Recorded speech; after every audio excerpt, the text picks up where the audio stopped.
Assalamualaikum warahmatullahi wabarakatuh. Kami dari kelompok 7 yang beranggotakan Sonia Dea NIM 1961316 dan Maharani Putri Sobari NIM 1961250.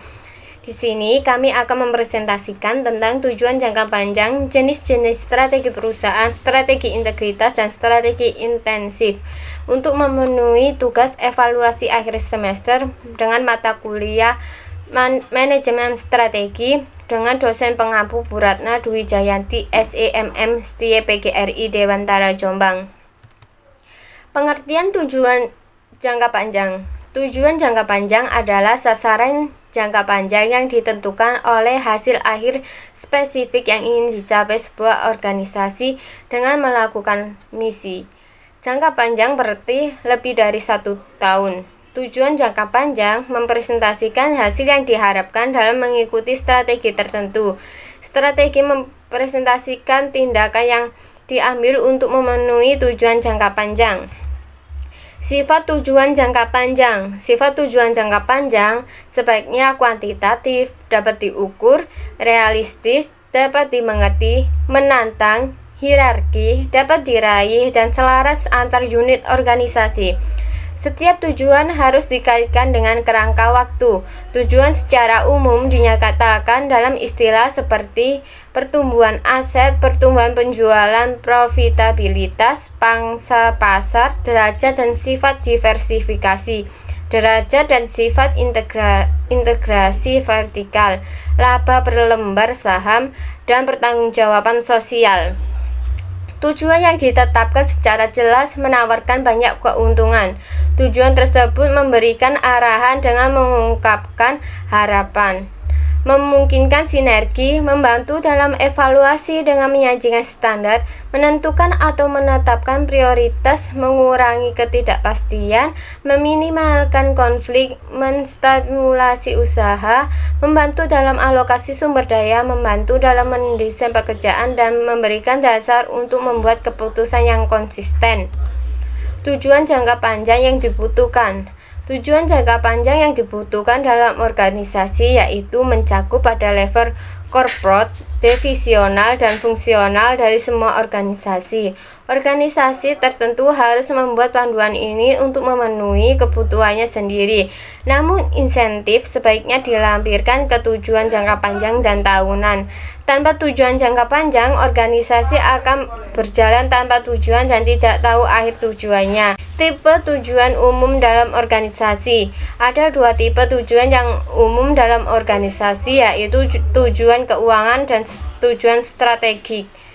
Tujuan keuangan mencakup mereka yang berasosiasi dengan pertumbuhan yang pendapatan, pertumbuhan laba, dividen yang lebih tinggi, margin laba yang lebih besar, imbal hasil investasi yang lebih besar, laba per lembar saham yang lebih besar, meningkatkan harga saham, meningkatkan aliran kas, dan sebagainya. Untuk tujuan strategi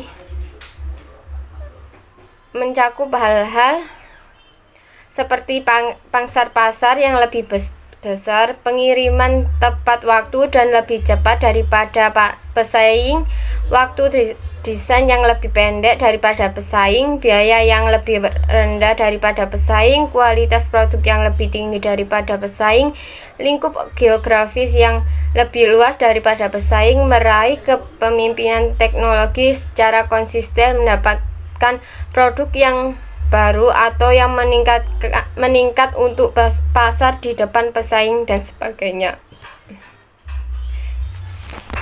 Jenis-jenis strategi perusahaan. Strategi integrasi ke depan yaitu memperoleh kepemilikan atau meningkatkan kontrol atas distributor dan paritel. Strategi integrasi ke belakang yaitu mencari kepemilikan atau meningkatkan kontrol atas pemasok perusahaan. Strategi integrasi horizontal yaitu mencari kepemilikan atau meningkatkan kontrol ke pesaing. Strategi penetrasi pasar yaitu mencari pembagian pasar yang meningkatkan untuk produksi atau jasa saat ini lewat usaha pemasaran yang lebih hebat. Strategi pengembangan pasar yaitu memperkenalkan produk atau jasa baru ke area geografis yang baru. Strategi pengembangan produk yaitu mencari penjualan yang meningkat untuk meningkatkan produk atau jasa saat ini atau mengembangkan yang baru. Strategi diversifikasi terkait yaitu menambahkan produk atau jasa yang baru namun tetap terkait. Strategi diversifikasi tidak terkait yaitu menambahkan produk atau jasa yang baru namun tidak terkait. Strategi pengurangan yaitu pengelompokan lewat pengurangan biaya dan aset untuk mengembalikan penurunan penjualan dan laba. Strategi pelepasan yaitu menjual divisi atau bagian organisasi. Strategi likuidasi yaitu menjual aset perusahaan atas nilai nyata mereka. Integration strategis. Strategi integrasi dibagi menjadi 3 jenis yaitu forward integration. Strategi ini adalah strategi yang dilakukan perusahaan dengan membeli atau menguasai perusahaan yang lebih dekat dengan konsumen atau yang berhubungan langsung dengan konsumen. Backward integration. Strategi ini adalah strategi yang dilakukan perusahaan dengan membeli atau menguasai supplier atau pemasok. Hal ini dilakukan untuk menghindari kekurangan suplai bahan baku perusahaan pemasok terlalu mahal untuk tidak dapat memenuhi kebutuhan perusahaan. Langkah ini merupakan upaya untuk mengamankan jalur pasokan terhadap kebutuhan dalam rangka proses produksinya. Horizontal integration. Strategi ini dilakukan dalam bentuk membeli atau meningkatkan kontrol terhadap perusahaan pesaing. Yang bisa didapat dari strategi ini adalah memperbesar pangsa pasar potensi perusahaan, meningkatkan penjualan dan pembesar ukuran perusahaan. Caranya dapat diakuisisi, merger atau penggabungan dan pengembalian perusahaan yang menjadi pesaing. Intensif strategi. Strategi ini disebut strategi intensif karena mensyaratkan berbagai upaya yang intensif untuk meningkatkan posisi kompetitif perusahaan dengan produk yang ada. Market penetration.